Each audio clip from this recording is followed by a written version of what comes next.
Good morning students, welcome back to my channel. Today's topic is electrostatics. So the chapter carries 4 marks without option, and with option it will be carrying 6 marks. So what are the important derivations that we will be learning today? Topic will be application of Gauss's law. So this derivation which will be coming for 2 marks or 3 marks. Question क्या है? Electric field intensity due to uniformly charge spherical shell और hollow sphere, दोनों के लिए एक ही आएगा. So it underline करके रखा है हमने. क्या क्या लिखना जरूरी है देखेंगे. I am using all the colours here, but in board paper you have to write only in with single ink, that is either you use blue or a black pen. Only for differentiation I am using different colour here's. So start with the derivations. So you have to write there in the right hand side, draw the diagram in the left hand side. So what you have to write there? So consider a sphere of radius r with a center at O. So this is the sphere having a center O here and radius r, which is placed in a dielectric medium of permittivity epsilon. Now what is the meaning of epsilon? Epsilon, this is the permittivity of any medium. Permittivity, it is related to the permissions. मतलब वो जो medium है, how much electric field it can store, that is the capability of the medium to store the electric field here. So you have to write there, consider a sphere, and then suppose, and then in the next line you have to write let sigma be the charge density. So ये सारे terms जो है, sigma, permittivity, 11th में आप पढ़ चुके हो, पर अगर आप 11th नहीं कर रहे हो, डायरेक्टली 12th में यहाँ पे आ रहे हो, तो I just explain a little bout things है. सो चार्ज डेंसिटी होती है sigma, it is the surface charge density. Surface charge density मतलब it is the ratio of charge divided by the area. Now we are considering a sphere, so obviously sphere का area रहेगा, तो sigma will be equals to q upon 4 pi r square. उसमें से हम निकालेंगे क्या, charge will be equals to sigma into 4 pi r square. So actually we are finding how much charge is present. तो करना क्या है, ये जो हमारे पास में पहले वाला एक स्फीयर था जिसका रेडियस था r and having a centre O, उसके सराउंडिंग में कोई एक पॉइंट पी है जो कि है आर डिस्टेंस पे. वहां पे ड्यू टू दिस पहले वाला जो आपका चार्ज स्पेयर है, उसकी वजह से यहाँ पे कितनी इलेक्ट्रिक फील्ड इंटेंसिटी प्रोड्यूस हो सकती है, वो हम फाइंड करने वाले हैं दिस डेरिवेशन में. तो उसके लिए हम जो कंस्ट्रक्शन करेंगे वो लिखने भी वाले हैं. तो हम पहुंच गए थे कि क्यू कितना है. Now we have to draw and also write the construction here. So just consider, in order to find the electric field intensity at a point P which is at a distance R from the charge sphere. तो देखो charge spare के outline में हमने positive charge दिया है. सो अगर charge आपका positive है तो प्रोड्यूस होने वाली electric field intensity will be away from the charge, will be directed in the direction. अगर यहाँ पहले वाला चार्ज पे नेगेटिव चार्ज होता तो डायरेक्शन अपोजिट रह सकता है. ठीक है. So at the point P which is at a distance r, हमने एक गॉसियन सरफेस बना है. ये सारा एप्लीकेशन है गॉस लॉ का.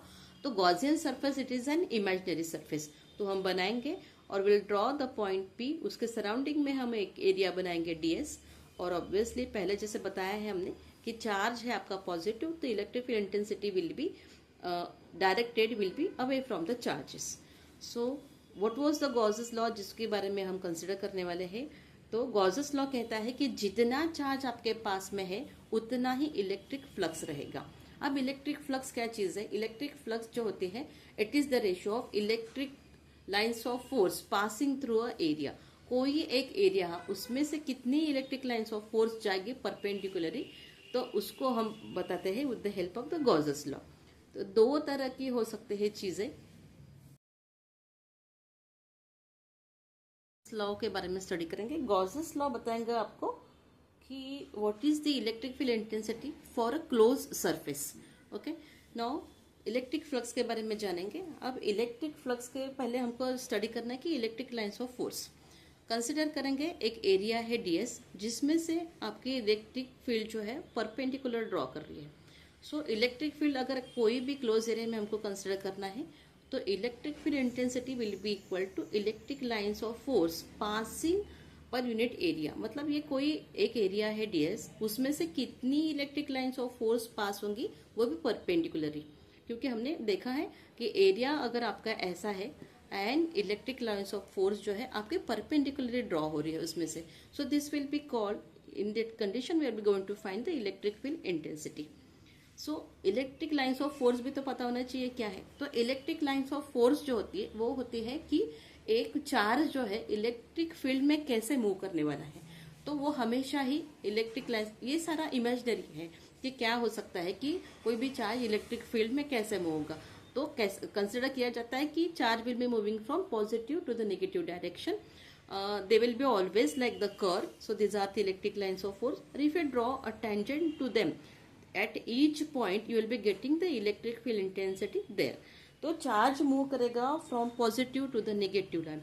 तो अगर कोई एरिया है उसमें से कैसे electric lines of force pass हो रही है, परपेंडिकुलर डायरेक्शन में जाएगा. तो उसमें से हम लोग फाइंड कर सकते हैं कि electric lines of force will be equals to electric field intensity multi dot product of electric field intensity and the area ds. See electric field intensity it is an vector quantity. तो मैंने पहले में शुरू में बताया था कि charge हमारा पॉजिटिव है तो direction will be away from the charge. अगर गिवन स्पेयर, जो शुरू में हमने बताया था कि ये वाला स्पेयर दिया था, अगर उसके ऊपर नेगेटिव चार्ज अगर असाइन होते तो direction of electric field intensity will be towards the charge. हमेशा वो वेक्टर क्वांटिटी है. Electric field intensity is nothing but the strength of electric field, कि वो मीडियम में कितना स्ट्रेंथ है. ये थोड़ा बेसिक था, आपको लिखना नहीं है, ओनली फॉर द अंडरस्टैंडिंग कि ये बाद में आने वाला है इसलिए. अब देखो यहाँ पे मैंने दो डायग्राम बनाई है. यहाँ पे एरिया ds है, उसी के डायरेक्शन में आपका इलेक्ट्रिक फील्ड इंटेंसिटी है. जैसा आपका एरिया है इन द सेम डायरेक्शन, मतलब इनके बीच में theta will be equals to 0. अब सेकंड डायग्राम में see, this was an area ds, वहां पे उसका जो वेक्टर है ds.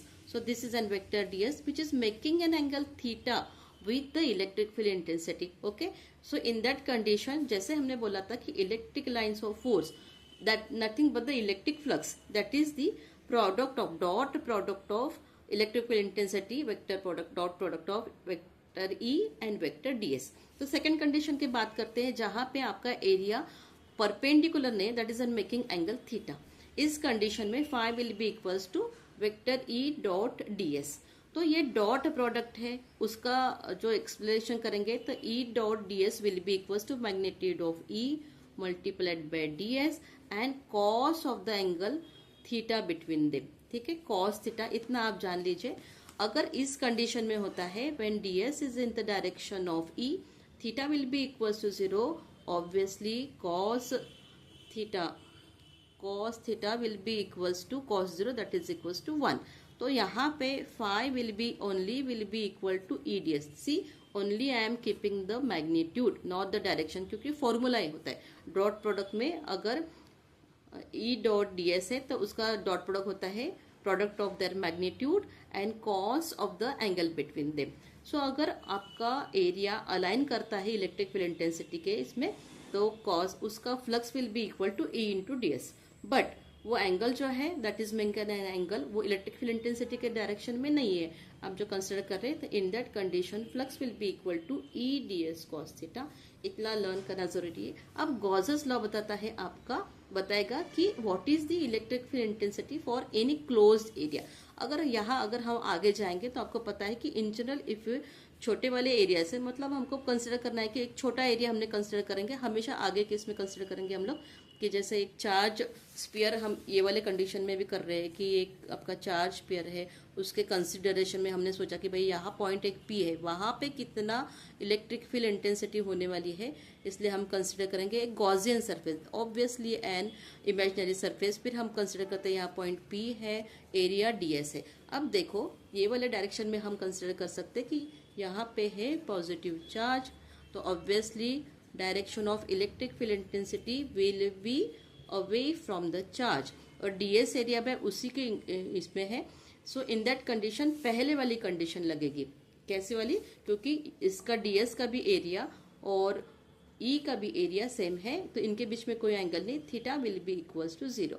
और गॉसेस लॉ क्या बताएगा कि भाई कितना इलेक्ट्रिक फील्ड इंटेंसिटी हो सकता है, इलेक्ट्रिक फ्लक्स कितना हो सकता है. वो कहता है flux will be equals to charge, जितना चार्ज है उतना ही फ्लक्स रहेगा, ratio of charge divided by the permittivity. Permittivity मतलब वो जितना चार्ज है और वो आपका मीडियम कितनी इलेक्ट्रिक फील्ड स्टोर कर सकता है, चार्ज डिवाइडेड बाय उसकी स्ट्रेंथ स्टोर करने की एबिलिटी, उसी को बताएंगे इलेक्ट्रिक फ्लक्स। और उसके हिसाब से ही गॉसेस लॉ यूज करके we are going to find कि पॉइंट पी में इसकी इलेक्ट्रिक फील्ड इंटेंसिटी कितनी होने वाली है।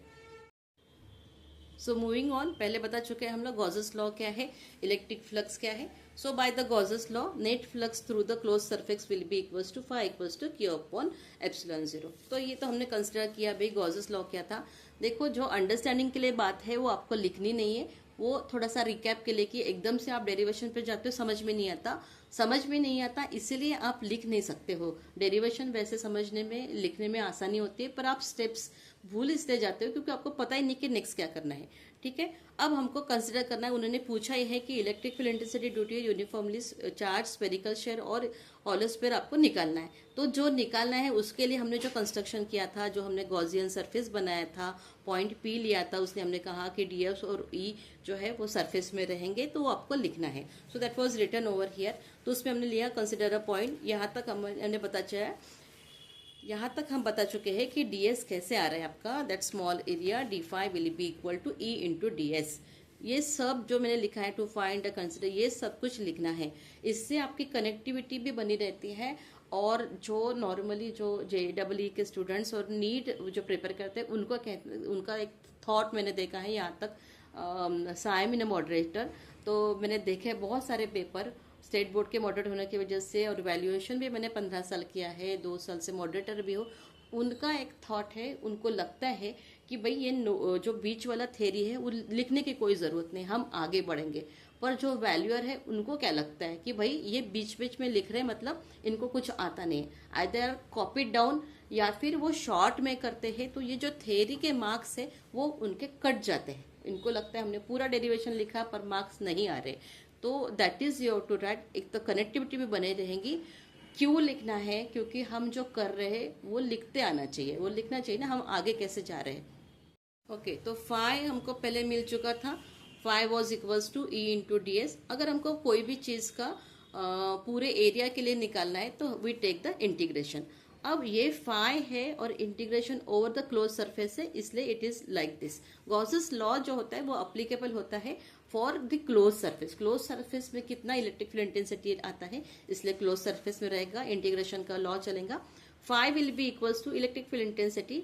अभी यहाँ पे हमने ई डॉट डी एस, फिर आप सोचोगे कि भाई यहाँ वेक्टर प्रोडक्ट दिखा है, यहाँ पे स्केलर प्रोडक्ट दिखा है, तो यहाँ पे हम लिख सकते हैं that is phi will be equals to E into ds.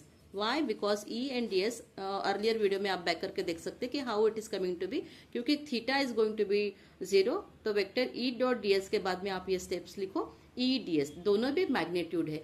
Because क्या होता है, प्रोडक्ट जो स्केलर प्रोडक्ट होता है A dot B will be equals to AB cos theta, और दोनों भी एक एंगल में आएगा, तो a cos theta will be equals to 0, so only the product of that magnitude and therefore product of E into ds. अब E जो है electric field intensity outside the integration के बाहर निकल जाएगा ds। अब integration over the area ds, तो कौन सा एरिया हमने कंसिडर किया था, स्फीयर का। सो स्फीयर का एरिया ऑब्वियसली आपको पता है 4πr²। अभी r क्यों, क्योंकि हमने बाहर जो पॉइंट P लिया है वो है eight a distance r from the centre. So phi will be equals to E into 4πr²। So यहाँ तक हम पहुँच गए थे। उसमें से हम निकालेंगे E की value, because we are going to find the value of electric field intensity. तो ऑब्वियसली यहाँ से आएगा phi अपॉन 4πr²। अब phi जो आता है वो कहाँ से आएगा, फिर यहाँ पे मैंने दिखा है from 1 and 2। If you want then I can send the PDF for all the things, ताकि आपको पता चले कि क्या क्या लिखना है। ठीक है, by the Gauss's law phi will be equals to Q upon epsilon 0 4πr²। ये आता है गॉसेस लॉ से। और फिर सिग्मा का रोल आएगा। सिग्मा क्या था आपका, surface charge density. So Q will be equal to sigma into 4π capital R²। Initial वाला जो स्फीयर था उसका रेडियस R था, 4π is going to be cancel, and then E will be equals to sigma R² upon epsilon 0 r²। This is the electric field intensity due to a spherical charge. अब इसमें दो cases आएंगी, अगर point P lies on the surface of the charge surface. मतलब पहले हम क्या consider कर रहे हैं, अगर केसेस के साथ में अगर रहेंगे तो ये if are there asking one more case that is if the point P lies on the surface, या फिर सेकंड भी केस करेंगे तो उतने हिसाब से मार्क्स बढ़ेंगे। मतलब 4 मार्क्स का कोई क्वेश्चन हो सकता है, 3 मार्क्स का भी हो सकता है, depending upon what they are asking you. Derivation क्या आ चुका था, E was equals to sigma r square upon epsilon 0 r square. अब पहला केस है if point P lies on the surface of the charge surface, मतलब पॉइंट P यहाँ नहीं है, कहाँ है, यहाँ पे है, ठीक है। तो यहाँ पे जो स्मॉल r जो आपका रिप्लेस होना था, it will be now replace by r। कहाँ पे होने वाला है, क्या है आपका derivation, E equals to sigma r square upon epsilon 0 r square, ये आपका डेरिवेशन है। अब पॉइंट कंडीशन बोलते हैं कि यहाँ नहीं रहेगा, वो यहीं पे है, तो क्या होगा, सो इन दैट केस आपका r जो है that will be replace by capital R, क्योंकि यहाँ नहीं ना, पॉइंट P कहाँ था, at a distance r square, so it becomes sigma r square upon epsilon 0 r square. So that will be equals to sigma upon epsilon 0. E will be coming to be sigma upon epsilon 0. अब बोलोगे आप क्या काम है, इसका question का use आ सकता है for the 1 marks question. If the charge point electric field intensity, if the point P lies on the charge surface, लिखा रहता है हमेशा कि हॉलो स्फीयर है, उसका इलेक्ट्रिक फील्ड इंटेंसिटी है। क्वेश्चन को आपके एमसीक्यू को ध्यान से पढ़ेंगे तो आपको ये पूछा जा सकता है, E will be equal to sigma upon epsilon 0, ठीक है। This was for the case number 1। अब केस नंबर 2 जो है वो क्या बता रहे हैं कि पॉइंट P जो है, if the point P lies inside the sphere, मतलब यहाँ नहीं, यहाँ पर भी नहीं, अंदर है। अगर अंदर है तो क्या हो जाएगा, R will be equals to 0। किसी भी चीज में यहाँ ये वाले डिरेक्शन में अगर R 0 है, मतलब पॉइंट P कहाँ पर है, अंदर है, ये वाले चार्ज स्फीयर के अंदर है, then E will be equal to 0। This is the thing, this are the 2 cases where you are considering the charge sphere होता है, ये कोई चार्ज स्फीयर है, उसके आउटसाइड में एट अ डिस्टेंस R में कितना इलेक्ट्रिक फील्ड इंटेंसिटी, उसका डेरिवेशन है। 2 मार्क्स, 3 मार्क्स, 4 मार्क्स, कितने भी मार्क्स के लिए आ सकता है, इंपॉर्टेंट डेरिवेशन है। गॉसेस लॉ को ये वाले डेरिवेशन में अच्छे से समझ लो, नेक्स्ट डेरिवेशन में इसको मैं रिवाइज नहीं करूंगी, आप अंडरस्टैंड करके आगे जाओ ताकि ज़्यादा से ज़्यादा डेरिवेशन हम कर सकें।